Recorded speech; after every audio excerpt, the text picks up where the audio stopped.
કરીએ સુરેન્દ્રનગરમાં કોંગ્રેસના હોદ્દેદારો જોડાયા ભાજપમાં। લીંબડીના અલગ અલગ ગ્રામ પંચાયતના કોંગ્રેસના હોદ્દેદારો ભાજપમાં જોડાયા।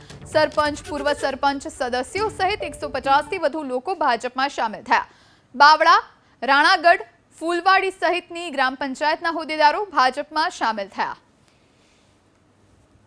તો લીંબડીના અલગ અલગ ગ્રામ પંચાયતના કોંગ્રેસના જે હોદ્દેદારો હતા તેઓ ભાજપમાં સામેલ થયા છે। સરપંચ, પૂર્વ સરપંચ, સદસ્યો સહિતના 150 થી વધારે લોકો જેમણે ભાજપનો ખેસ ધારણ કર્યો। લીંબડીના અલગ અલગ ગ્રામ પંચાયતના કોંગ્રેસના હોદ્દેદારો ભાજપમાં જોડાયા। સરપંચ, પૂર્વ સરપંચ, સદસ્યો સહિત 150 થી વધુ લોકો ભાજપમાં સામેલ થયા।